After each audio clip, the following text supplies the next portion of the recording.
Est-ce que toi, t'as déjà vu une mort où tu t'es dit, putain, c'est quand même con, là, le mec a pas assuré, il a fait une connerie, je sais pas, un mec a voulu faire le poirier, il a eu une crampe au bras, il s'est cassé le cou. Un truc bête, quoi, tu vois. Je peux en citer deux.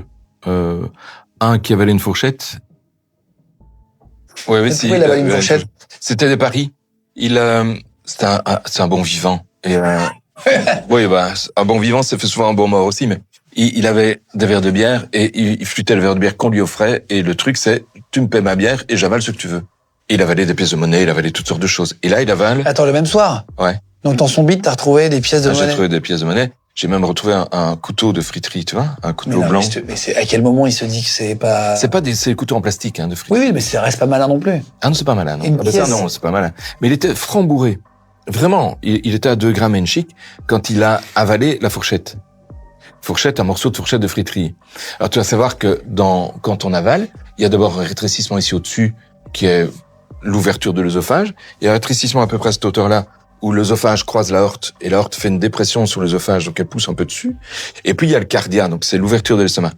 Et la fourchette, elle passe évidemment le premier obstacle, elle reste calée à hauteur de l'aorte, elle cale.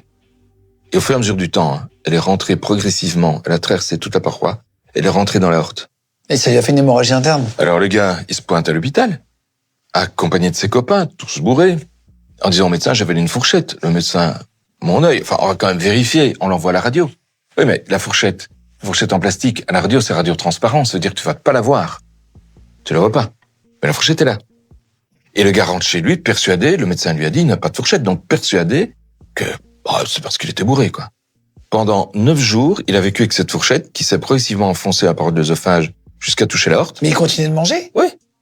Mais du liquide, ou du semi-liquide, parce que les gros morceaux, ça passait pas, forcément. Fourchette calait tout. Mais il a même pas, du coup, chié les pièces ou le couteau? Si. Pas le couteau. Les pièces, oui. Je sais qu'il a des pièces parce qu'à la radio, quand on lui a fait à l'hôpital, j'ai vu les pièces. Oh là là. Moi, je les ai trouvées. C'était à la radio de l'hôpital.